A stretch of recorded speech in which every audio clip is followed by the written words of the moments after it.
Hello दोस्तों, नमस्कार। कल्याण IAS academy में आप सभी का हार्दिक स्वागत है। मित्रों, आज की इस वीडियो में हम यूनिट 3 का आखिरी जो टॉपिक आप में दिया गया है, जिसमें मध्य प्रदेश की जनजातियों का आपको अध्ययन करना है, उसका हम अध्ययन करेंगे। साथ ही साथ मध्य प्रदेश की जो पिछड़ी जनजाति हैं उनका अध्ययन हम अगले लेक्चर में करेंगे।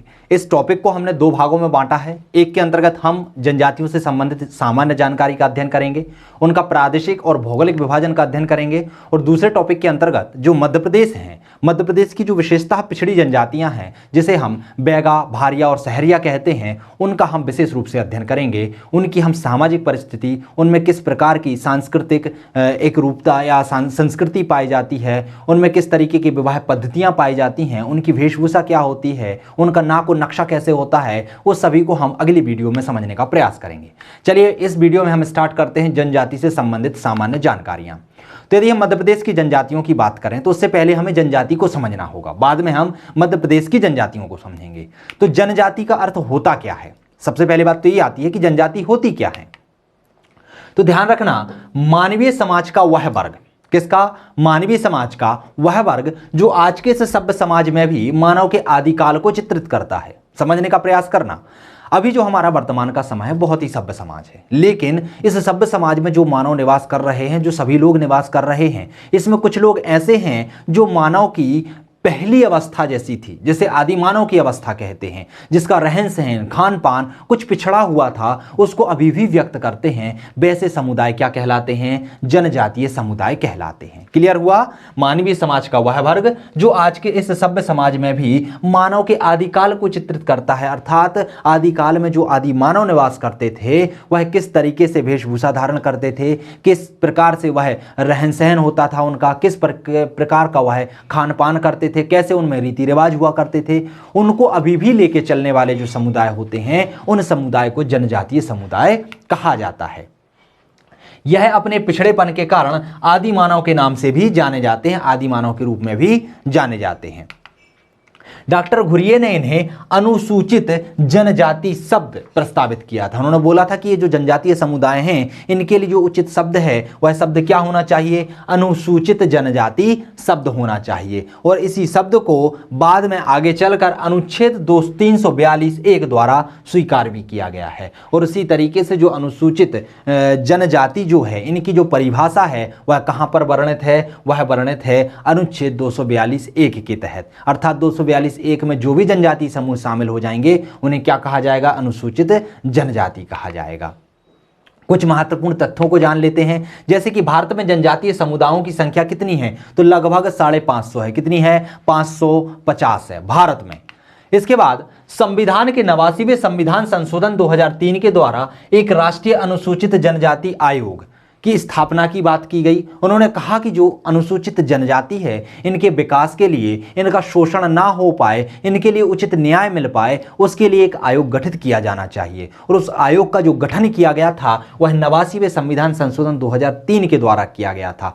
पहले SC और ST एक ही आयोग हुआ करता था, लेकिन 2003 से 89वें संविधान संशोधन के द्वारा अनुसूचित जाति आयोग अलग हो गया और अनुसूचित जनजाति आयोग अलग हो गया। और इसका उल्लेख अनुच्छेद 338 का की व्याख्या की गई। इसमें क्या, इसकी व्याख्या कहां पर की गई? अनुच्छेद 338 का में। अर्थात अनुसूचित जनजाति आयोग की बात की जाए कि अनुसूचित जनजाति आयोग की व्याख्या कहां पर है, तो वह अनुच्छेद 338 का में है। और यह किसके द्वारा गठित किया गया था? तो 89वें संविधान संशोधन 2003 के द्वारा गठित किया गया था।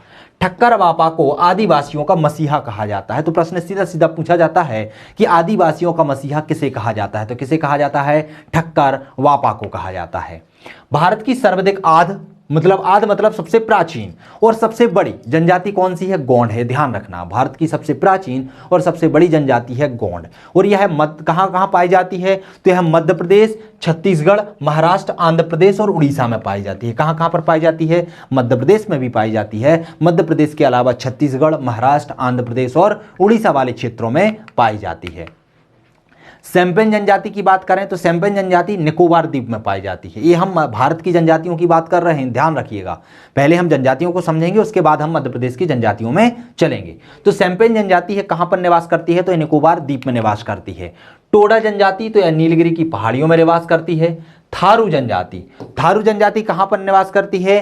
तो यह नैनीताल से लेकर गोरखपुर, गोरखपुर कहां आता है? उत्तर प्रदेश के तराई क्षेत्रों में निवास करती है। कहां से? नैनीताल, नैनीताल से लेकर गोरखपुर तक निवास करती है, तराई क्षेत्रों में। और यह जनजाति दीपावली को शोक के त्योहार के रूप में मनाती है। किस त्योहार के रूप में? शोक के त्योहार, दुख का त्योहार मानती है दीपावली को। तो ये पूछा जाता है कि कौन सी जनजाति है जो दीपावली को शोक के त्योहार के रूप में मनाती है? तो कौन सी जनजाति है? थारू जनजाति। प्रश्न ये भी आता है कि थारू जनजाति निवास कहां करती है? तो यह नैनीताल से लेकर गोरखपुर के तराई क्षेत्रों में निवास करती है। तराई क्षेत्र तो आप समझ गए होंगे क्योंकि ज्योग्राफी का आप सब्जेक्ट पढ़ रहे हैं, और ज्योग्राफी में मैंने मैदानी क्षेत्रों को 4 भागों में बांटकर बताया था कि एक भावर क्षेत्र होता है, एक तराई क्षेत्र होता है, एक खादर होता है और एक बांगर होता है। तो जो तराई क्षेत्र है वहां पर थारू जनजाति निवास करती है। एक आती है गारसिया जनजाति। जो गारसिया जनजाति है वह अपना जीविका चलाने के लिए नाच गाने का उपयोग करती है, अर्थात नाच गाकर वह अपनी जीविका चलाती है। और इसके निवास की बात करें तो यह दक्षिणी राजस्थान में निवास करती है। कहां पर पाई जाती है? दक्षिणी राजस्थान में। भील जनजाति की बात करें तो भील जनजाति मध्य प्रदेश की सबसे बड़ी जनजाति है और राजस्थान की दूसरी सबसे बड़ी जनजाति है। इसके साथ ही साथ यह मध्य प्रदेश और राजस्थान के अलावा गुजरात में भी पाई जाती है। कहां पर पाई जाती है? गुजरात में। एक बार मध्य प्रदेश पीएससी ने मुख्य परीक्षा में सीधा प्रश्न पूछा था कि भील जनजाति मध्य प्रदेश के अलावा और कहां कहां पाई जाती है। तो आपको पता होना चाहिए कि मध्य प्रदेश में तो पाई जाती है, मध्य प्रदेश के अलावा यह गुजरात और राजस्थान में भी पाई जाती है।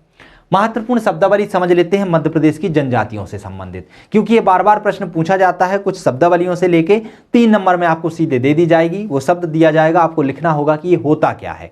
तो उनको हम समझ लेते हैं, जैसे कि तड़वी भील। तड़वी भील कौन कहलाते हैं? ऐसे भील जो इस्लाम धर्म स्वीकार कर लेते हैं। ध्यान रखना, यहां पर इस्लाम धर्म है, ईसाई धर्म नहीं है। लोग कई बार गलतियां कर देते हैं, इस्लाम की जगह ईसाई धर्म लिख के आ जाते हैं। क्यों?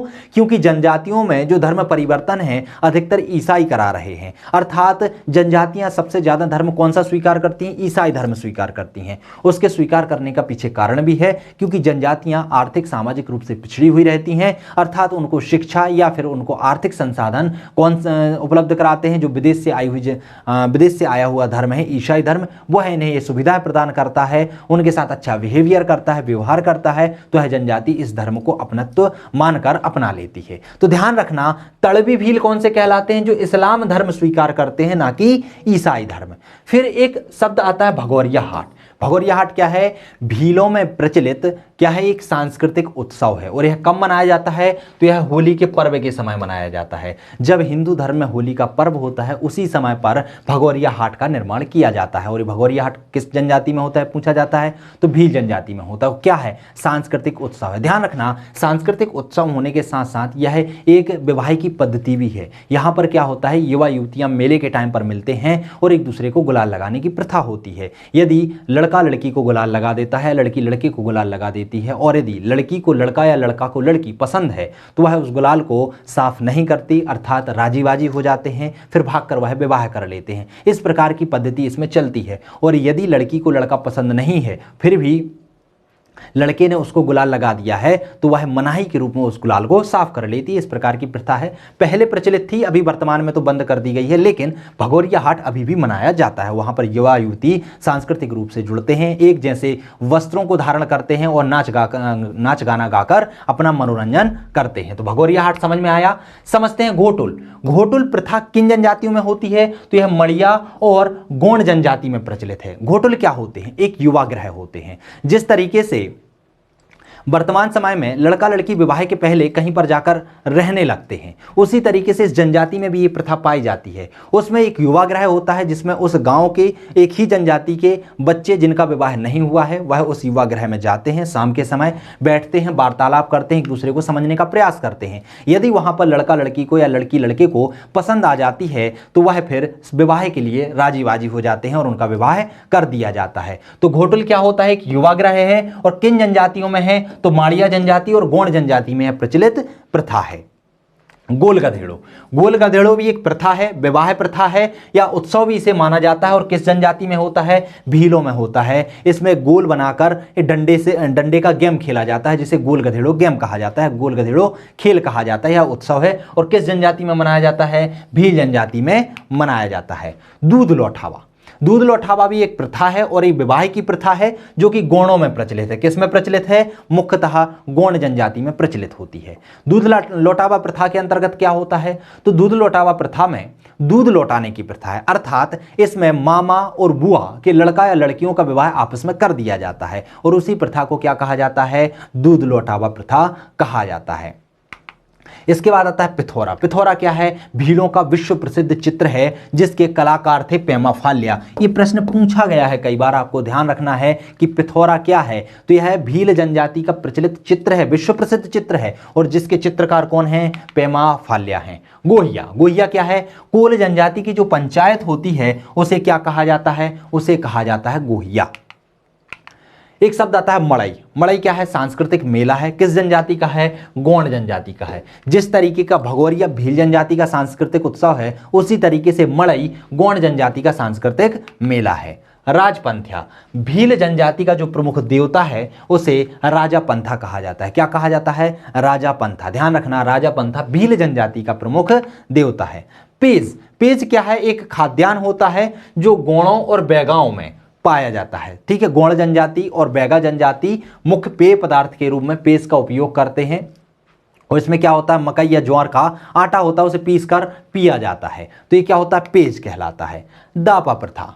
तो दापा प्रथा एक विवाह की प्रथा है जिस तरीके से वर्तमान समय में एक वधु मूल्य लिया जाता है। यहाँ पर वर पक्ष वधु पक्ष से दहेज के रूप में कुछ पैसे स्वीकार करता है या कुछ मूल्य स्वीकार करता है, लेकिन दापा प्रथा में इसका उल्टा होता है। दापा प्रथा में जो वधु मूल्य है वह वधु पक्ष से ना लेकर वर पक्ष से लिया जाता है। किससे लिया जाता है? वर पक्ष से। अर्थात यह थोड़ी सी हिंदू धर्म से उल्टी प्रथा है। यह झाबुआ जिले में भील और भिलाला जनजाति में प्रचलित है। तो किस किस जनजाति में है? भील और भिलाला। भील और भिलाला कहां पर आती हैं? झाबुआ अलीराजपुर वाले क्षेत्रों में आती हैं। तो जो भील वाला जो झाबुआ वाला क्षेत्र है वहां पर यह प्रथा प्रचलित है, लेकिन इस प्रथा का समाप्त करने हेतु साथीदार अभियान चलाया जा रहा है। कब से चलाया जा रहा है? अक्टूबर 2016 से इस प्रथा को समाप्त करने के लिए यह आंदोलन चलाया जा रहा है, क्योंकि लोगों को लगता है कि ये गलत प्रथा है। लेकिन ठीक है, बहुत अच्छी प्रथा है। ऐसी ही प्रथाएं जनजातियों में प्रचलित हैं। इसी कारण से आप देखिएगा कि जो जनजातीय समूह हैं उनमें लिंगानुपात अन्य समुदाय की अपेक्षा सबसे ज्यादा पाया जाता है। यही प्रथा है, इनके कारण महिलाओं को ज्यादा वरीयता दी जाती है वरन पुरुषों की। तो ये प्रथा मुझे तो बहुत अच्छी लगी, बाकी अलग अलग मत हो सकता है इसमें। ये प्रथाएं होनी चाहिए जिसके कारण महिलाओं को थोड़ा सा बढ़ावा मिलेगा। आगे बात करते हैं टोटम। टोटम क्या होता है? एक प्राकृतिक चिन्ह होता है, अलग अलग जनजाति के होते हैं। जैसे आपने देखा होगा कुछ जनजाति का चिन्ह होता है नाग, किसी का शेर होता है, किसी जनजाति का गरुड़ होता है। तो ऐसे जो चिन्ह होते हैं उन्हें कहा जाता है टोटम। आदिम जनजाति के सामाजिक धार्मिक जीवन का एक पहलू है, उसे कहा जाता है टोटम या टोटमवाद। यह पशु पक्षी या अन्य प्राकृतिक वस्तुएं होती हैं जिन्हें टोटम प्रकृतिवादी होता है। अर्थात टोटम क्या है? एक प्रकृतिवादी होता है। प्रकृति की कोई भी पशु पक्षी या अन्य प्राकृतिक चिन्ह वो अपना लेते हैं। टोटम गोत्र का क्या होता है? पहचान चिन्ह होता है। तो जैसे गोत्र का पहचान चिन्ह किसी का बाज हो गया तो बाज का वह क्या बना लेंगे? चिन्ह बना लेंगे। तो इसे ही क्या कहा जाता है? टोटमवाद कहा जाता है। किसी जनजाति का नाग होता है, किसी का किसी वृक्ष का चिन्ह होता है। तो अलग अलग जनजातियों में ऐसे टोटम चिन्ह अलग अलग पाए जाते हैं। नायर जो जनजाति है इनमें पारदर्शक पति की अवधारणा पाई जाती है। पारदर्शक पति मतलब पारदर्शक पति ऐसा होता है कि ठीक है आज एक पति है तो कल दूसरा पति हो जाता है। इसमें कोई फिक्स नहीं होता है कि एक पत्नी का एक ही पति होगा, अर्थात इसमें पति वो एक्सचेंज कर सकती हैं। धार्मिक पुरुष। धार्मिक पुरुष अलग अलग जनजातियों में अलग अलग होते हैं, जैसे कि हों, ओराव और मुंडा जनजाति में पाहन तथा छत्तीसगढ़ के गोंड, बैगा और केरल के कन्निकर और यूराली में इन्हें प्लाथी कहा जाता है। ध्यान रखना, एक शब्द आता है पाहन और एक शब्द आता है प्लाथी। तो पाहन कहाँ? हों, ओराव और मुंडा जनजाति में कहा जाता है, और छत्तीसगढ़ की जो जनजाति है गोंड है, बैगा है, केरल की कन्निकर है और यूराली है, उसमें इसको प्लाथी कहा जाता है। ये प्लाथी और पाहन जो हैं वह धार्मिक पुरुष कहलाते हैं। चंपा और चंपा जनजाति जो है वह लद्दाख जम्मू कश्मीर में पाई जाती है और एक ऐसी अर्ध खानाबदोश जनजाति है। खानाबदोश से मतलब होता है एक स्थान पर निवास नहीं करती है, चलती फिरती रहती है। जैसे कि आपने बंजारा जनजाति देखी होगी, वह भी खानाबदोश जनजाति है। आज यहाँ है तो कल कहीं और अपना डेरा डाल लेती हैं। तो यह क्या है? खानाबदोश जनजाति है। यह अच्छे ऊन वाले पश्मीना बकरे और बकरियों को पालते हैं और अपना अपनी आर्थिक गतिविधियों को संचालित करते हैं। जनजाति की परिभाषाओं की बात करें तो जनजाति की स्पष्ट तौर पर कहीं भी परिभाषा अंकित नहीं की गई है। फिर भी भारतीय संविधान के अनुच्छेद 366-25 के अनुसार जनजाति से तात्पर्य उन जनजातीय समुदायों से है या समुदायों के अंशों से है जो संविधान के अनुच्छेद 342(1) के तहत अनुसूचित जनजातियों के रूप में माने गए हैं, और इन्हें अनुसूचित जाति के रूप में सूचित करने का अधिकार राष्ट्रपति के पास होता है। वो जिन जिन समुदायों को अनुच्छेद 342(1) के तहत अंकित कर देगा या चिन्हित कर देगा, वो समुदाय क्या कहलाएंगे? अनुसूचित जनजाति के अंतर्गत कहलाएंगे, या वो समुदाय अनुसूचित जनजाति कहलाएंगे। क्लियर हुआ? चलिए बात करते हैं जनजाति की विशेषताओं की। आखिर जनजातियों की विशेषताएं होती क्या हैं? उनमें ऐसी कौन सी विशेष चीजें पाई जाती हैं जो कि हमारे समाज से उन्हें भिन्न कर देती हैं, अलग कर देती हैं? तो जो जनजाति होती हैं वह एक निश्चित भूभाग में निवास करती हैं। मतलब उनका निवास करने का एक निश्चित भूभाग होता है। वह गांव में निवास नहीं करती हैं, शहरों में निवास नहीं करती हैं। इनके अलावा वह कहाँ पर निवास करती हैं? वो पहाड़ी और जंगलों में रहना पसंद करती हैं। तो यह जो जनजाति समूह होते हैं वो कहाँ पर निवास करते हैं? वह जंगलों में और पहाड़ों पर निवास करते हैं, एक निश्चित भूभाग में निवास करते हैं। अधिकांश जनजातियों में अंतर्विवाह की प्रथा पाई जाती है। अंतर्विवाह क्या होता है?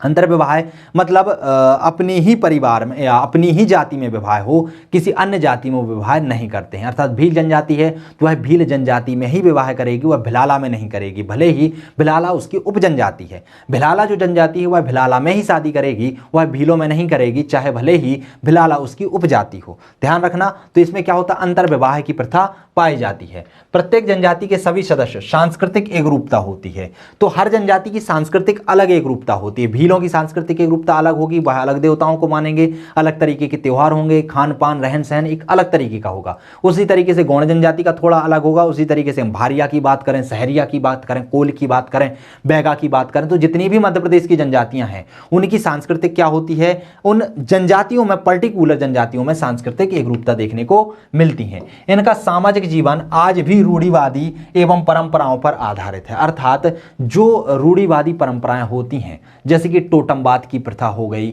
या फिर जो प्राचीन आदि मानव की प्रथाएं थीं उनको वो आज भी मानते हैं। जादू टोना हो गया, इनको वो आज भी मानते हैं।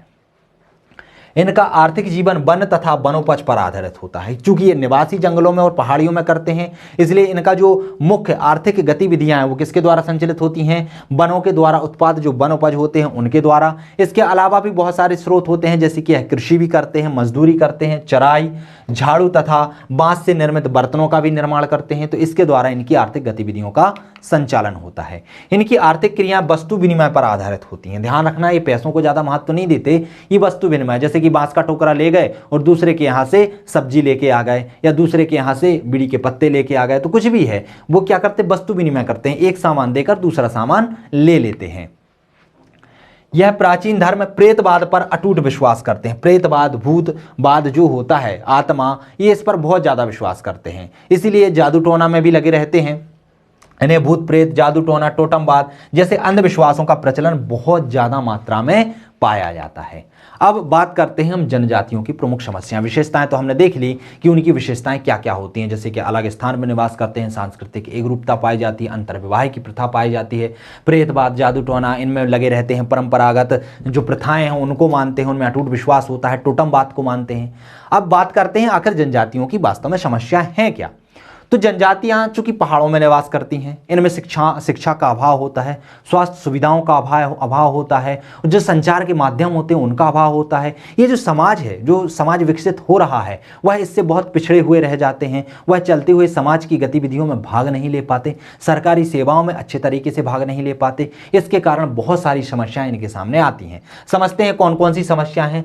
जैसे कि नवीन जो वन कानून बन गए हैं, वन कानून बनने के कारण उनके जो भूमि पर अधिकार हुआ करता था वह कम होता जा रहा है। भूमि पर अधिकार कम होने के कारण उनसे भूमि छीन ली जाती है। तो एक तो ये समस्या हो रही है। दूसरी क्या है? विभिन्न विकास योजनाओं, उद्योग धंधों के निर्माण या बड़े बड़े बांधों के निर्माण के कारण उनमें उत्पन्न विस्थापन की समस्या। बांधों का निर्माण कहाँ पर होता है? जंगली वाले क्षेत्रों में होता है। बहुत सारे उद्योग धंधे भी वहाँ पर लगाए जाते हैं, बहुत सारी योजनाएं चलाई जाती हैं। इन योजनाओं के द्वारा उन जनजातियों को जंगल वाले क्षेत्रों से हटा दिया जाता है और वो हटाने का जो प्रयास किया जाता है वन कानूनों के तहत किया जाता है। तो होता क्या है, उनको हटा दिया जाता है तो विस्थापन की समस्या आ जाती है। वह एक स्थान पर जहाँ बचपन से रहे हैं उसको छोड़कर फिर दूसरी जगह पर जाते हैं, फिर वहाँ के माहौल में ढलना ये उनके लिए बहुत बड़ी समस्या बनकर सामने आती है। गरीब तथा समुचित आहार के कारण, अर्थात बहुत गरीब होते हैं, साथ ही साथ उन्हें समुचित आहार ना मिलने के कारण कुपोषण की समस्या उनमें निरंतर बनी रहती है। गैर आदिवासियों द्वारा सामाजिक आर्थिक शोषण के कारण आदिवासी स्त्रियां शोषण का शिकार बनती हैं। किसके? गैर आदिवासी उनको ऋण देकर या उनकी स्त्रियों का भी क्या करते हैं? शोषण करते रहते हैं। बंधुआ मजदूरी इनमें प्रचलन में रहती है, क्योंकि वह जिस दर से मजदूरी करते हैं वह दर बहुत कम होती है, काम बहुत ज़्यादा करते हैं, खर्चा थोड़ा ज़्यादा होता है, जिसके कारण उनके जो पिता कर्जा ले लेते हैं, अग्रिम धन ले लेते हैं, उसको चुका नहीं पाते और फिर उसका जो बच्चा होता है वह उस खाने के आधार पर ही सिर्फ उसको भोजन दिया जाता है, रहने के लिए जगह दी जाती है और बंधुआ बनकर उस व्यक्ति की मालगुजारी करता रहता है।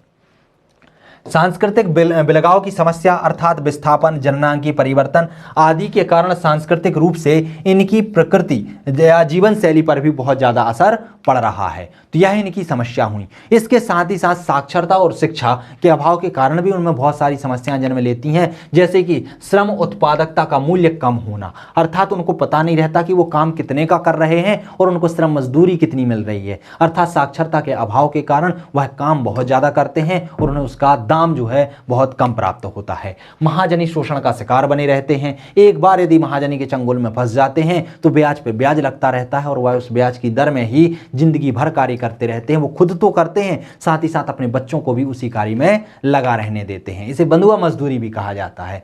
प्रगति अवरुद्ध होने की समस्या, उनकी प्रगति क्या होती है? अवरुद्ध होती जाती है, क्योंकि जो आधुनिक शिक्षा है वह शिक्षा से अवगत नहीं हो पाते हैं, उससे पीछे रह जाते हैं। जो स्वास्थ्य है, जो साक्षरता है वो उनको उचित मात्रा में नहीं मिल पाती है। सरकार द्वारा चलाई जा रही योजनाओं का भी समुचित लाभ उनको प्राप्त नहीं हो पाता है। तो ये इतनी सारी जनजातियों में समस्याएं हैं। अब बात करते हैं समस्याओं का निदान, कि वास्तव में इन जनजातियों में जो प्रचलित समस्याएं हैं उनका निदान कैसे किया जाए। तो जनजातियों की समस्या का निदान उनके सामाजिक उत्थान से शुरू होना चाहिए। सबसे बड़ी समस्या क्या है? सामाजिक रूप से पिछड़े होना। तो यदि हम उनका सामाजिक उत्थान कर देंगे तो उनमें जो भी समस्याएं जन्म ले रही हैं उन समस्याओं का क्या किया जा सकता है? निदान किया जा सकता है। शिक्षा का मॉडल इस तरीके से बनाया जाना चाहिए जिससे वह आत्मसात कर सकें। वह शिक्षा ऐसी हो कि उनकी संस्कृति के अनुकूल हो, तभी तो वह पढ़ने में रुचि जगाएंगे, वह पढ़ाई में अपनी रुचि जगाकर उसमें आगे बढ़ेंगे। तो शिक्षा का मॉडल बदलने की आवश्यकता है। साहूकारी शोषण से मुक्ति हेतु अनेक स्थायी रोजगार स्थापित करना चाहिए। उनको स्थायी रोजगार दिलाया जाना चाहिए ताकि वह साहूकारियों के शोषण से मुक्त हो जाएं, उनकी ब्याज की दरों में वो ना फंस पाएं। इसके लिए उन्हें भूमि दी जाए और विशेष व्यवसाय कौशल में प्रशिक्षित किया जाए। जैसे कि बहुत अच्छा भी सरकार ने एक योजना लागू की है जिसे स्टैंड अप इंडिया कहा जाता है। इस मिशन के द्वारा जो आदिवासी महिलाएं होती हैं उनके लिए अग्रिम धन दिया जाता है। सरकारी योजना के तहत सब्सिडी युक्त होता है ताकि आप अपना बिजनेस खुद स्टार्ट कर सकें। इनके लिए विशेष प्रकार के विश्वविद्यालय भी खोला जाना चाहिए जो कि इनकी संस्कृति के अनुकूल हों। जैसे कि इसके लिए भी बहुत सारा एक बहुत अच्छा उदाहरण है, जैसे कि इंदिरा गांधी राष्ट्रीय जनजाति विश्वविद्यालय जो कि अमरकंटक में स्थित है, वो विशेषकर जनजातियों के लिए ही खोला गया है। तो इससे क्या होगी? उनकी शिक्षा को बढ़ावा मिलेगा, शोषण से उनकी मुक्ति होगी और जितनी भी समस्याएं उनके आ रही हैं उनको स्थायी रोजगार मिलेगा, वह विशेष कौशल में निपुण हो जाएंगे। तो जितनी भी समस्याएं जन्म ले रही हैं उन समस्याओं का निजात वह स्वयं ही कर पाएंगे। तो उस समस्याओं का निजात करने के लिए हमने निम्न चीजों को देखा है। अब हम बात करते हैं मध्य प्रदेश में जनजातियों का भौगोलिक विकास या भौगोलिक वितरण। ध्यान रखना दोस्तों, अभी तक हमने जनजातियों से संबंधित जितनी भी जानकारी पढ़ी हैं वह सभी की सभी जानकारियां 3 नंबर के हिसाब से बहुत ही महत्वपूर्ण है। लेकिन यदि 5 नंबर की बात करें या फिर 11 नंबर की बात करें, 200 शब्दों के प्रश्नों की बात करें, तो उसके लिए अब जो हम जानकारी प्राप्त करने वाले हैं, चाहे हम मध्य प्रदेश में जनजातियों के भौगोलिक वितरण की बात करें या प्रादेशिक वितरण की बात करें, तो यह बहुत ही महत्वपूर्ण है। या हम चाहे पिछड़ी हुई जनजातियों की बात करें करें, चाहे भारिया जनजाति हो, सहरिया जनजाति हो, बैगा जनजाति हो, तो इनसे प्रश्न बनने की संभावना बहुत ज़्यादा है। यदि हम भौगोलिक वितरण और प्रादेशिक वितरण की बात करें तो यहाँ पर विगत वर्षों में बहुत बार प्रश्न पूछे जा चुके हैं। कई बार प्रश्न आया है कि मध्य प्रदेश में जनजातियों के भौगोलिक वितरण को समझाइए, और कई बार प्रश्न आया है कि मध्य प्रदेश में जनजातियों के प्रादेशिक वितरण को समझाइए। तो ध्यान रखिएगा, भौगोलिक वितरण और प्रादेशिक वितरण दोनों ही अलग अलग हैं, दोनों के आंसर अलग अलग हैं। तो ये आपको ध्यान रखना है, क्योंकि लोग ये मिस्टेक करते हैं, भौगोलिक वितरण की जगह सामाजिक वितरण लिख के आते, प्रादेशिक वितरण लिख के आ जाते हैं, प्रादेशिक वितरण की जगह पर भौगोलिक वितरण। और कई लोगों को तो यही पता नहीं होता कि भौगोलिक वितरण अलग है और प्रादेशिक वितरण अलग है। तो चलिए हम इनको अलग अलग करके पढ़ते हैं, और आप ध्यान रखिएगा, जब भौगोलिक वितरण पूछे तब आपको क्या लिखना है, और जब प्रादेशिक वितरण पूछे तब आपको क्या लिखना है। तो मध्य प्रदेश में जनजातियों के भौगोलिक वितरण। तो मध्य प्रदेश में देश की सर्वाधिक जनजातियां रहती हैं। आप सभी को पता होगा कि मध्य प्रदेश जनजातियों की दृष्टि से संपन्न राज्य है। यहां जनजातियों की संख्या लगभग 24 है, और यदि इसकी उपजनजातियों को भी मिला दिया जाए तो इनकी संख्या लगभग 90 के करीब हो जाती है। ये जनजातियां प्रदेश के प्रत्येक भाग में निवास करती हैं, हर जगह निवास करती हैं, परंतु इनका क्षेत्रीय वितरण असमान है तो हर जगह, लेकिन कहीं पर बहुत ज़्यादा निवास करती हैं, कहीं पर बहुत कम निवास करती हैं। जनजातियों के भौगोलिक वितरण के रूप में हम इन्हें 3 भागों में बांटकर देख सकते हैं। तो भौगोलिक वितरण क्या है, 3 भागों में बंटता है। पहला होता है उत्तर पूर्वी की जनजातियां, जो कि मध्य प्रदेश के उत्तर पूर्वी भाग में निवास करती हैं, उसकी जनजातियां। दूसरे भाग के अंतर्गत रखते हैं हम पश्चिमी क्षेत्र की जनजातियां, और तीसरे भाग के अंतर्गत रखते हैं हम दक्षिणी क्षेत्र की जनजातियां। अर्थात मध्य प्रदेश को हम 3 भागों में बांट देते हैं। मध्य प्रदेश की जनजातियों को 3 भाग में बांटते हैं। एक ऐसी जनजातियां जो उत्तर पूर्वी क्षेत्र में निवास करती हैं, और एक ऐसी जनजातियां जो पश्चिमी क्षेत्र में, और कुछ जनजातियां उत्तर पूर्वी क्षेत्र में निवास करती हैं, दक्षिणी क्षेत्र में निवास करती हैं। उत्तर पूर्वी क्षेत्र की जनजातियों का अध्ययन कर लेते हैं, कौन कौन सी जनजातियां आती हैं और किन किन जिलों में निवास करती हैं। तो इनमें जिले जैसे कि रीवा, सतना, सीधी, शहडोल, जबलपुर, ये वाले क्षेत्र आते हैं। इनमें जनजातियां कौन कौन सी निवास करती हैं, तो उत्तर पूर्वी क्षेत्र में जनजातियों में कोल प्रमुख रूप से निवास करती है। इसके अलावा भी यहाँ पर माड़िया, अगरिया, पानिका, खैरवार और सहारिया जनजाति निवास करती है। तो ये आपको ध्यान रखना है, मुख्य रूप से उत्तर पूर्वी क्षेत्र में कौन सी जनजाति निवास करती है, कोल जनजाति निवास करती है। इसके अलावा भी माड़िया, अगरिया, पानिका, खैरवार और सहरिया निवास करती है। अब यदि हम पश्चिमी क्षेत्र की बात करते हैं तो इसमें जिले खंडवा, खरगोन, झाबुआ, अलीराजपुर, रतलाम, धार, मंडला, बालाघाट, ये वाला क्षेत्र आता है। यहाँ पर कौन सी जनजातियां निवास करती हैं, तो यहाँ पश्चिमी क्षेत्र के अंतर्गत क्या आता है, खंडवा, खरगोन, झाबुआ, अलीराजपुर, रतलाम और धार वाला क्षेत्र आता है, पश्चिमी मध्य प्रदेश वाला क्षेत्र आता है। और इसमें जनजातियां निवास करती हैं भील, और इसकी जो उपजनजाति है भिलाला, ये दोनों ही निवास करती हैं पश्चिमी क्षेत्र के अंतर्गत। दक्षिणी क्षेत्र के अंतर्गत की बात करें तो दक्षिणी क्षेत्र में कौन कौन सी क्षेत्र आते हैं, तो इसमें आते हैं बालाघाट, छिंदवाड़ा, सिवनी, बैतूल, होशंगाबाद, ये वाला क्षेत्र आता है मध्य प्रदेश का दक्षिणी वाला क्षेत्र। और यहाँ पर कौन कौन सी जनजातियां निवास करती हैं, तो यहाँ पर माड़िया, भारिया, हलवा, बैगा, गोंड और कोरकू निवास करती हैं। तो ये आपको ध्यान होना चाहिए कि मध्य प्रदेश में कौन कौन सी जनजातियां पाई जाती हैं। तो इन जनजातियों के नाम आप याद रखिएगा। दूसरा, इनका क्षेत्रीय वितरण कहाँ पर है, भौगोलिक वितरण कहाँ पर है। तो ये डायग्राम आपको दिखाई दे रहा है। तो यहाँ पर यदि यहाँ से हम यहाँ तक की बात करें, अगरिया जनजाति तक की, तो यहाँ पर जो क्षेत्र है वह किसके अंतर्गत आ जाता है, वह उत्तर पूर्वी क्षेत्र के अंतर्गत आता है। यहाँ से जो बैगा जनजाति है, बैगा जनजाति से लेके यहाँ तक का जो क्षेत्र है वो आ जाता है दक्षिणी मध्य प्रदेश के अंतर्गत। और ये जो वाला क्षेत्र है ये आ जाता है पश्चिमी मध्य प्रदेश के अंतर्गत। यहाँ पर भील और भिलाला जनजाति पाई जाती है। यहाँ पर सहरिया जनजाति हो गई, कोल जनजाति मुख्य रूप से पानिका हो गई, अगरिया हो गई, खैरवार यहीं पर पाई जाती है, तो माड़िया जनजाति पाई जाती है। इसके बाद यहाँ पर बैगा हो गई, गोंड हो गई, भारिया हो गई, कोरकू हो गई, यह दक्षिणी मध्य प्रदेश में पाई जाती है। तो भौगोलिक वितरण समझ में आया कि भौगोलिक आधार पर ये इस वाले क्षेत्र में, इस वाले क्षेत्र में और इस वाले क्षेत्र में मध्य प्रदेश में जनजातियां निवास करती हैं। गोंड जनजाति नर्मदा के दोनों ओर यहाँ पर पूरे में निवास करती है, लेकिन मुख्यतः इसे इस वाले क्षेत्र में माना जाता है। आगे बढ़ते हैं और हम देखते हैं मध्य प्रदेश का प्रादेशिक विभाजन, अर्थात मध्य प्रदेश में जनजातियों के प्रादेशिक विभाजन को। तो राज्य की कुल जनजातियां आबादियों में भील की संख्या प्रथम है, अर्थात मध्य प्रदेश की जो जनजातियां हैं उनमें सबसे प्रथम नंबर पर कौन सी जनजाति आती है, भील जनजाति आती है संख्या के आधार पर, तथा दूसरे स्थान पर आती है गोंड जनजाति। लेकिन यदि हम एक समूह के रूप में जनजाति की बात करें तो एक समूह के रूप में प्रथम रूप में आती है गोंड जनजाति, अर्थात गोंड जनजाति का समूह के रूप में प्रथम स्थान है। क्लियर हुआ। बात करते हैं प्रादेशिक विभाजन। प्रादेशिक विभाजन से मतलब है कि कौन सी जनजाति है, उसकी कौन सी उपजनजाति है, साथ ही साथ उनका विस्तार किन किन क्षेत्रों में है। तो सबसे पहली जनजाति मध्य प्रदेश की भील जनजाति है, जो कि सबसे बड़ी जनजाति है। इसकी उप जनजाति हैं भिलाला, पटेरिया, बरेला और बैगास। कौन कौन सी हैं? भिलाला, पटेरिया, बरेला और बैगास। और ये जनजातियां निवास करती हैं अलीराजपुर, झाबुआ, धार और खरगोन वाले क्षेत्र में। कहां पर निवास करती हैं? अलीराजपुर, झाबुआ, धार और खरगोन वाले क्षेत्र में। दूसरी जनजाति आती है जिसे कहते हैं गोंड जनजाति। जो गोंड जनजाति है उसकी उपजनजातियों की बात करें तो इसमें आती हैं प्रधान, अगरिया, ओझा, नागरची और सोलाहस। क्या क्या आती हैं? प्रधान, अगरिया, ओझा, सोलाहस और आगरिया और नागरची, ये जनजातियां इसकी आती हैं। इसके बात करते हैं कि यह निवास कहाँ करती है, तो ध्यान रखना जो भील जनजाति हैं और इसकी उपजनजातियां हैं यह मध्य प्रदेश के लगभग सभी जिलों में, विशेषकर नर्मदा नदी के दोनों किनारों पर बिंद तथा सतपुड़ा अंचल में निवास करती है। नर्मदा नदी के दोनों तरफ, साथ ही साथ बिंद अंचल और सतपुड़ा अंचल में गोंड जनजाति निवास करती है। बात करते हैं बैगा जनजाति की, तो बैगा जनजाति की उप जनजातियां हैं बिंजवार, नरोतिया, भरौतिया, रैमैना और कठनैना। कौन कौन सी है? रैमैना, कठनैना, भरौतिया, नरोतिया, बिंजवार और बिंजवार। क्लियर है? तो ये क्या हुआ?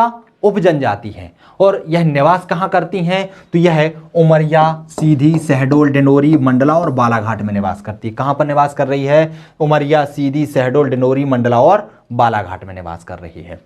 फिर आती है कोरकू जनजाति। जो कोरकू जनजाति है इसकी उपजनजातियों की बात करें तो इसकी उपजनजाति हैं मोवासीरुमा, बवारी, बुडोया, नाहर और नहाला। कौन कौन सी हैं इसकी? मोवासीरुमा, बवारी, बुडोया, नाहर और नहाला।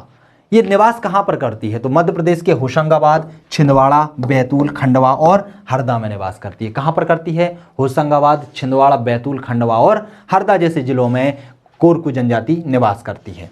बात करते हैं भारिया जनजाति, जिन्हें जनजातियों की भी जनजाति कहा गया है। ठीक है, तो जो भारिया जनजाति है इसकी उपजनजातियां भी हैं। कौन कौन सी? भूमिया है, भुईहार है और पंडो है। ध्यान रखना ये उपजनजातियां आपको याद होना चाहिए क्योंकि एग्जाम में पूछ लिया जाता है कि किस जनजाति की है उपजनजाति है या नहीं है, या बोल दिया जाएगा कि भारिया जनजाति की उपजनजातियों को लिखिए, तो आपको ध्यान होना चाहिए इसकी कौन सी है? भूमिया है, भुईहार है और पंडो है। कहाँ पर निवास करती है? तो मैंने आपको बताया था कि पातालकोट, छिंदवाड़ा का जो पातालकोट है यहाँ पर विशेष रूप से निवास करती है। साथ ही साथ यह जबलपुर और बैतूल में भी निवास करती है। इसके अलावा कोल जनजाति है, इसकी उपजनजाति हैं रोतिया और रोतेले। कौन कौन से हैं? रोतिया और रोतेले। कहां पर निवास करती है? तो यह रीवा, सतना, सीधी, शहडोल, उमरिया, जबलपुर और सिंगरौली वाले क्षेत्र में निवास करती है। कहां पर? रीवा, सतना, सीधी, शहडोल, उमरिया, जबलपुर और सिंगरौली वाले क्षेत्रों में निवास करती है। फिर आती है सहरिया जनजाति, जो कि पिछड़ी जनजातियों में आती है। सहरिया जनजाति की उपजनजातियां नहीं हैं तो उनके नाम इतने इंपॉर्टेंट नहीं है। यह निवास कहां पर करती है? तो उत्तरी मध्य प्रदेश में। कहां कहां पर? गुना, शिवपुरी, श्योपुर, ग्वालियर, दतिया, अशोकनगर और राजगढ़ में यह निवास करती है। फिर आती है पानिका जनजाति। जो पानिका जनजाति है इसकी भी उपजनजातियां इतनी महत्वपूर्ण नहीं है। यह निवास कहां करती है? तो सीधी और शहडोल में करती है। इसके बाद आती है माड़िया जनजाति। माड़िया जनजाति की जो उपजनजाति हैं ये आबू झामड़िया और दंडामी है। क्या क्या है? आबू झामड़िया और दंडामी। कहां पर निवास करती है?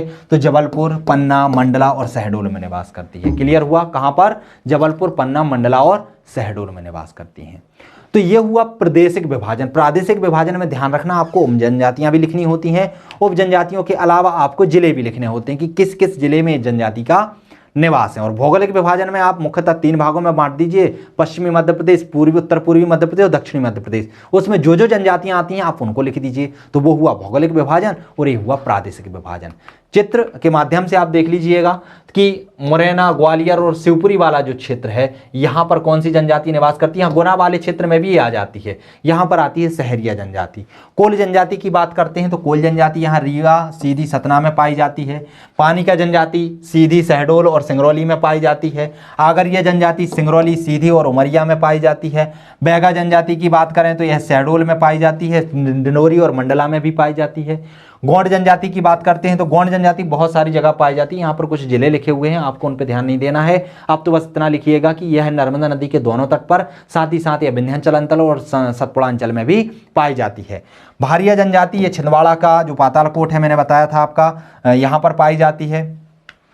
कोरकू जनजाति छिंदवाड़ा, होशंगाबाद और बैतूल में पाई जाती है। इसके बाद जो बंजारा जनजाति है, बंजारा जनजाति बुरहानपुर, खरगोन और धार ये मुख्यतः तो राजस्थान की जनजाति है, लेकिन मध्य प्रदेश में भी कुछ कुछ स्थानों पर देखने को मिलती है। भील और भिलाला जनजातियों की बात करते हैं तो जो भी पश्चिमी मध्य प्रदेश है, चाहे उसके अंतर्गत हम झाबुआ की बात करें, अलीराजपुर की बात करें, धार की बात करें, बड़वानी की बात करें, यहाँ पर कौन सी जनजाति पाई जाती है? तो यहाँ पर भील जनजाति पाई जाती है।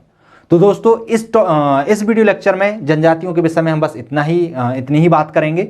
अगले वीडियो लेक्चर में हम अध्ययन करेंगे मध्य प्रदेश की विशेष पिछड़ी हुई जनजाति। ध्यान रखिएगा, यहाँ पर मैंने आपको जनजातियां डिटेल्स में नहीं पढ़ाई हैं। क्यों?